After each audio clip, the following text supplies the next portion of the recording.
বোনেরা অনেক সময় প্রশ্ন করে যে যেই গহনা আমি পরি এটারও কি জাকাত দিতে হবে? জাকাত যোগ্য সম্পদ কি কি? জাকাতেবল অ্যাসেট, সব সম্পদে জাকাত হয় না। এই পয়েন্টটা খুব গুরুত্বপূর্ণ, আপনাদেরকে মনোযোগ দিয়ে শুনতে হবে। আপনারা মনোযোগ দিয়ে শুনতেছেন তো?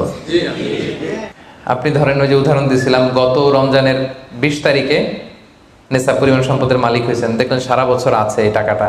তো এই 20 রমজানে তো আপনি এখন হিসাব করবেন, তাই না? তো হিসাবে আপনি কি কি ধরবেন? সব সম্পদে জাকাত নাই। আপনার বাসার যে ফার্নিচার, এটা হিসাব করা লাগবে না। আপনার যে ফ্রিজ, আপনার যে এয়ারকন, আপনার যে থাকার যে ফ্ল্যাটটা, আপনার যে বাংলো বাড়ি, এগুলোতে কোনো জাকাত নাই। আপনার চলার জন্য যে গাড়িটা লাগে, এগুলোতে কোনো জাকাত নাই। আপনার নিজের জন্য যে ল্যাপটপ, মোবাইল, যত কিছু আছে, গ্যাজেট বলেন, এগুলোতে কোনো জাকাত নাই। তাহলে কি কিসে জাকাত আছে?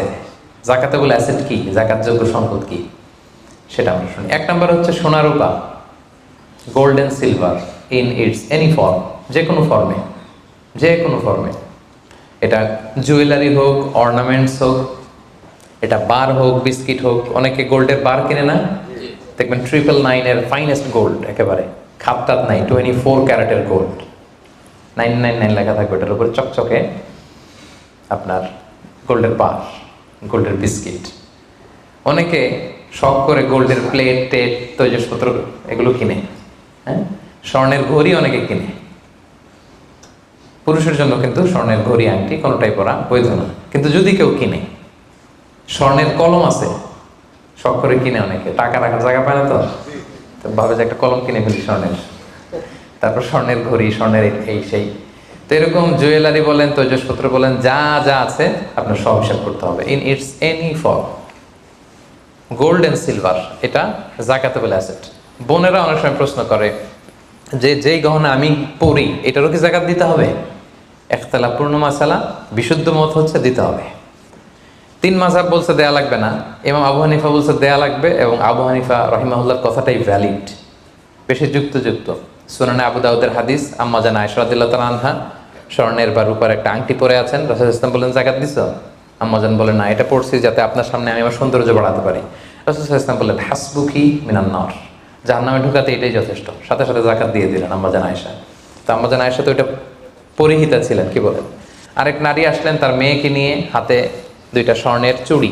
রাসূল বলেন জাকাত দিছো? দেই নাই। বলতেছে তুমি কি পছন্দ করো যে এই 2টা চুড়ির পরিবর্তে আগুনের 2টা চুড়ি জাহান্নামে পরানো হবে?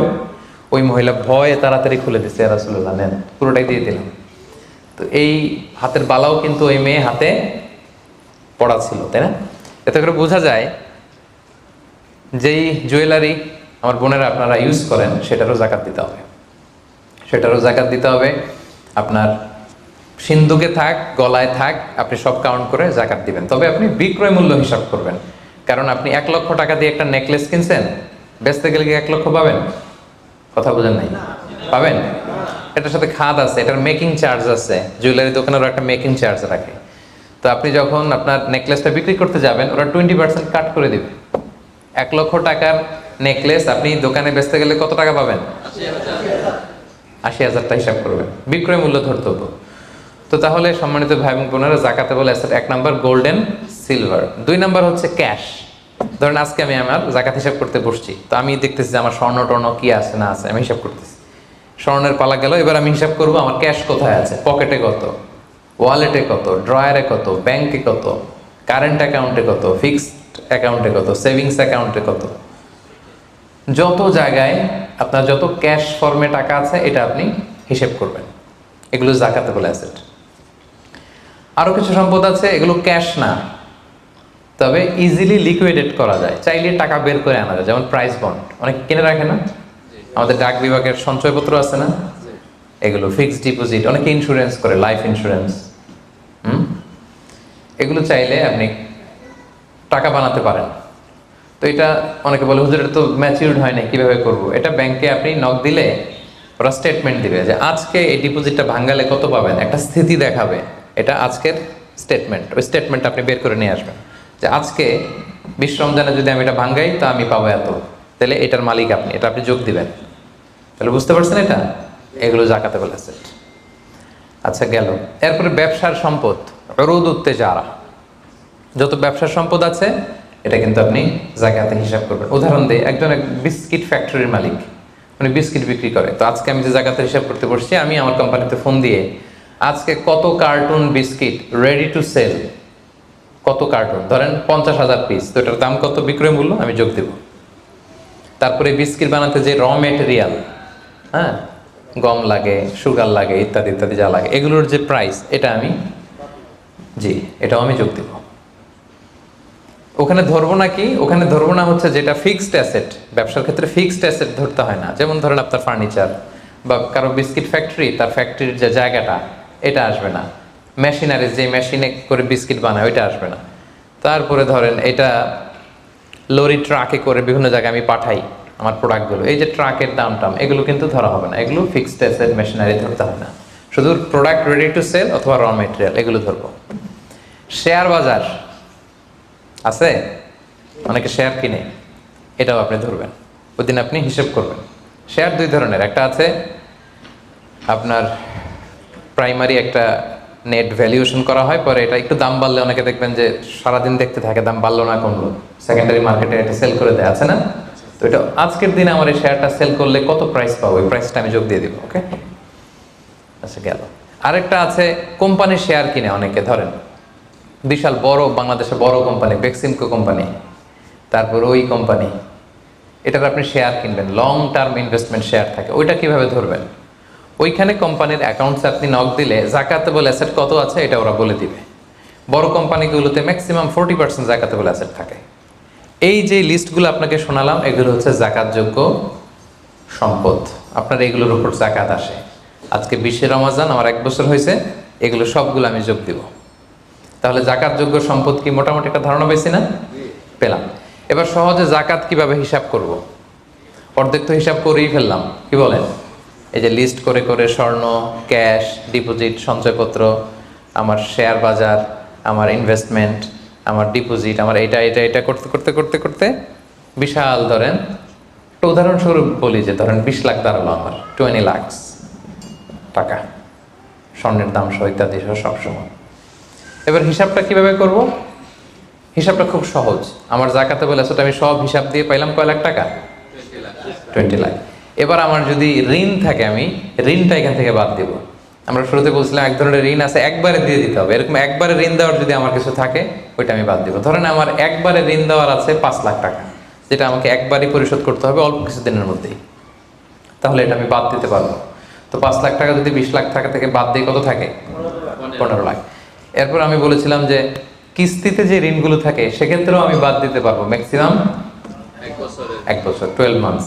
ধরেন যে বড় একটা কিছু আমি কিনেছি, সেখানে 12 মাসের আমার যে ঋণ, সেই ঋণ আসতেছে ধরেন যে কিস্তিতে, ধরেন আরো 5 লাখ, তাহলে কত বাদ গেল? 5 5 10 লাখ, থাকলো কত? এই 10 লাখ হচ্ছে আপনার নাও জাকাতেবল অ্যাসেট। এই 10 লক্ষের উপর আপনি 2.5% জাকাত দিবেন। আর হিসাবটা যদি আপনি সূর্য বছর অনুযায়ী করেন তাহলে 2.58% দিবেন। সহজ হয়ে গেছে না মোটামুটি? হ্যাঁ, মোটামুটি সহজ হয়েছে না? এরপর এক একজনের এক এক ধরনের বিজনেস, এক এক ধরনের কোশ্চেন থাকবে। এটা পার্সোনালি কোনো মুফতির কাছে বা যে কোনো স্কলারের কাছে আপনার পার্সোনাল আলাদা করে হিসাব করা লাগলে এটা করে নেবেন। কিন্তু ওভারঅল জাকাতের কিভাবে ক্যালকুলেট করতে হয় এবং প্রসেসটা কি, রাইট প্রসেস, এটার একটা ধারণা তো আপনারা পেয়েছেন নাকি? বুঝতে পারছেন না সবাই? আচ্ছা, এরপরে বলেছিলাম ফসলের জাকাত, মানে কৃষি সম্পদের জাকাত।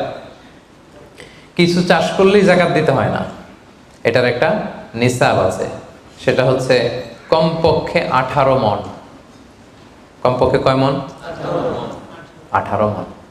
কমপক্ষে 18 মণ হইলে ফসলের জাকাত দিতে। আল্লাহ বলেন, ইয়া আইয়ুহাল্লাযীনা আমানু আনফিকু মিন তাইয়্যিবাতি মা কাসাবতুম ওয়া মিম্মা আখরাজনা লাকুম মিনাল আরদ। জমিন থেকে যেটা উৎপন্ন করে দেই, এটাও আল্লাহর রাস্তায় দান করো। ওয়া আতু হাক্কাহু ইয়াওমা হাসাদি, যেদিন ফসল হারভেস্টিং করে ঘরে তুলবেন ওই দিনই জাকাত দিতে হবে।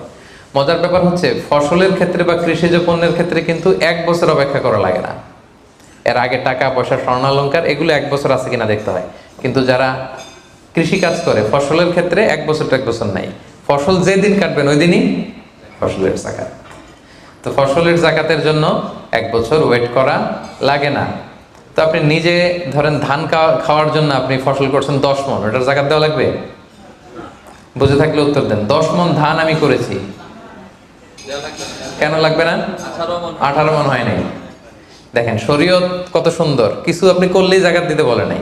এটা একটা স্ট্যান্ডার্ড আছে, লাইসা ফিমা দুনা খামসাতে আউসুকিন সাদাকা, 5 ওয়াসাকের নিচে যাকাত হয় না। 1 ওয়াসাকে কত এভাবে হিসাব করে বের করা হয়েছে 720 কেজি, 18 মণ। 18 মণের নিচে হইলে যাকাত দেওয়া লাগবে না। আরেকটা ব্যাপার হচ্ছে, যে কোনো ফসলে যাকাত হয় না যে ফসলগুলোকে গুদামজাত করা যায়, পচনশীল যদি হয় হবে না। যেমন আম রাখা যায়, কলা রাখা যায়, পেঁপে রাখা যায়, শাকসবজি রাখা যায়, রাখা যাবে হচ্ছে চাল, ডাল, গম, ভুট্টা, খেজুর, এগুলা গুদামজাত যদি করা যায়, ওগুলো যদি 18 মণ হয় তাহলে আপনি যাকাত দিবেন। তো জামের চাষ যারা করে তারা কি মোটেও দিবে না যাকাতের কোনো কিছু থাকবে না? হ্যাঁ থাকবে। তাদের হচ্ছে উরুদুত যারা ব্যবসার হিসাবে, ওই যে হিসাব করবে যেদিন, ওই দিন দেখবে যে আজকে আমার বিক্রি করার মতো কয় খাঁচি আম আছে, 40 খাঁচি আছে, দাম কত, ওই অন্যান্যর সাথে যুক্ত করে নেবে। কিন্তু ফসলের দিতে হইলে কমপক্ষে 18 মণ, এবং এটা গুদামজাত করা যায় এমন পণ্য হইতে হবে। কিভাবে দিব বলেন? 18 মণের বেশি করছেন, ধরেন 100 মণ হয়েছে আপনার ধানের, কিভাবে দিবেন? 2.5% দিবেন না।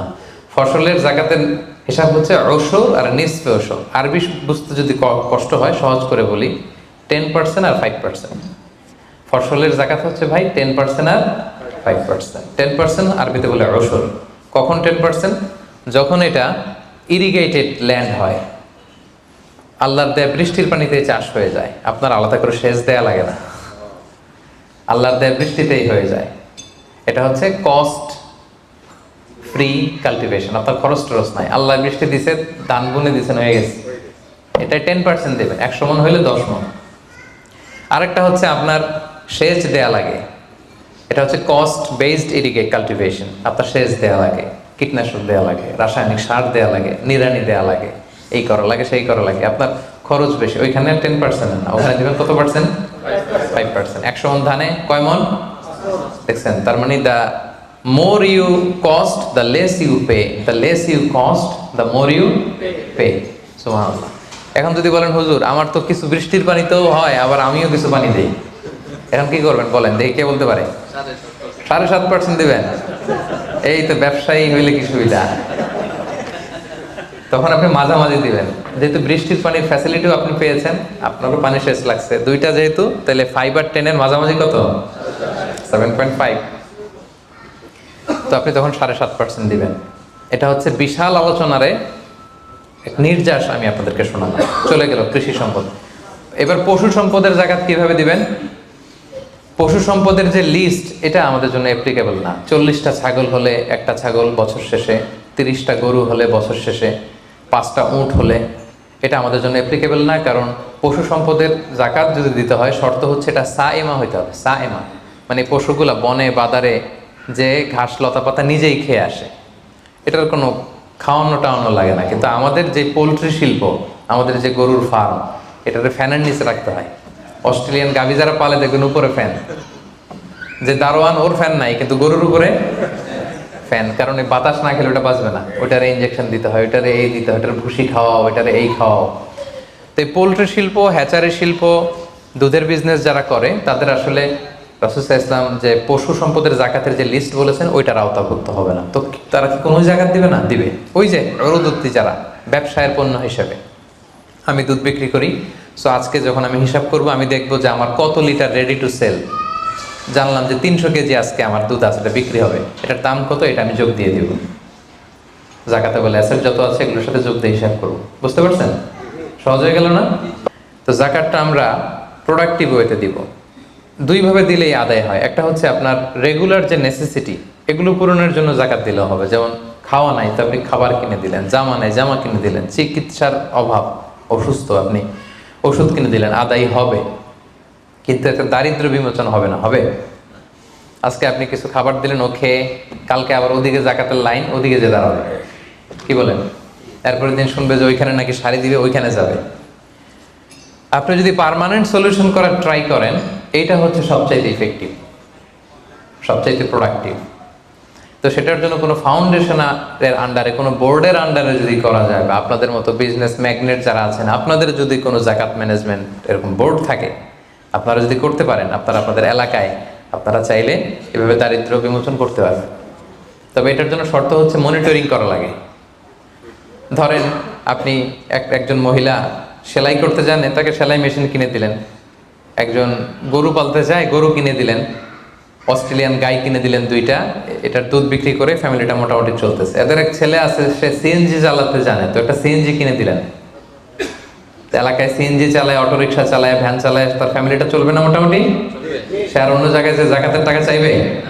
চাইবেন। এটা প্রোডাক্টিভ। তবে এটার ক্ষেত্রে আপনি যে পরে দিতে যাবেন না কিছু, দেখবেন কার কিসে আগ্রহ। আপনি যে সিএনজি কিনে একজনকে দিলেন, কদিন পরে দেখবেন যে সিএনজি পেয়েছে ও গাঁজা কিনে খাইতেছে। এরকম আছে। আপনি একটা কিনে দিয়েছেন, ওইটাতে তার আগ্রহ নাই, ওটা দিবেন না। একজন এসে বলল যে আমি আমার ছেলে ভ্যান চালাই, 4 বছর আগের পুরান এক ভ্যানটা নষ্ট হয়ে গেছে, একটা ভালো ভ্যান হইলে আমাদের ফ্যামিলিটা চলতো। দেখলেন যে সে ভ্যান চালায়, ভ্যান চালানোর যোগ্যতা আছে, এরা এটা দিলে কাজ হবে, এরা 2টা ভ্যান কিনে দেন। একজন সিএনজি চালায়, সিএনজি নষ্ট হয়ে গেছে, তারে কিনে দেন। গরু পালার অভ্যাস আছে, নিতে চায়, স্বাবলম্বী হতে চায়, তাকে দেন। একজন এসে বলল যে আমার ছেলেটারে আমি বিদেশ পাঠাইতে চাই, ও যদি বিদেশে যায় আমার ফ্যামিলিটা সচ্ছল হবে, 5 লক্ষ টাকা লাগবে ওরে পাঠাতে। আমরা গরিব মানুষ 2 লাখ জোগাড় করছি, আর 3 লাখের জন্য পাঠাইতে পারতেছি না। চমৎকার, যদি দেশের বাইরে পাঠানো যায়। আপনি ওখানে 3 লাখ টাকা দিয়ে ছেলেটারে বিদেশে পাঠাই দিলেন। ওর প্রবাসী হিসেবে ও যে টাকা পাঠাবে, ওর পাঠানো টাকায় ওর ফ্যামিলিটা সচ্ছল হয়ে গেল। ঠিক না? এইভাবে যাকে যেটা দিলে এটা আপনি বুঝবেন, যার ক্ষেত্রে যেটা অ্যাপ্লিকেবল, তাকে যদি আপনি ওইভাবে জাকাতের টাকাটা দেন, ওটা বেশি প্রোডাক্টিভ হবে, ওটা বেশি ইফেক্টিভ হবে। এইভাবে প্ল্যান করে করে যদি আপনারা আপনাদের জাকাতের টাকাগুলো যারা হকদার তাদের হাতে তুলে দিতে পারেন, একে তো সে স্বাবলম্বী হবে, দারিদ্র বিমোচন হবে, এবং সমাজ থেকে আমাদের দারিদ্রতা উঠে যাবে। দারিদ্রতা খুব খারাপ জিনিস। রাসূল সাল্লাল্লাহু আলাইহি ওয়াসাল্লাম এই দারিদ্রতা থেকে পানাহ চাইতেন। রাসূল সাল্লাল্লাহু আলাইহি ওয়াসাল্লাম সবসময় পড়তেন আল্লাহুম্মা ইন্নী আউযু বিকা মিনাল ফাকরি ওয়াল কিল্লাতি ওয়াল যিল্লা, মানে হে আল্লাহ, আমি দারিদ্রতা, আমি কমতি আর আমি জিল্লতি থেকে পানাহ চাই। রাসূল সাল্লাল্লাহু আলাইহি ওয়াসাল্লাম সবসময় দারিদ্রতা থেকে পানাহ চাইতেন। সো এই দারিদ্রতা বিমোচনের জন্য জাকাতের যে ডায়নামিজম, এটা আমাদেরকে প্রপার ওয়েতে কাজে লাগাতে হবে।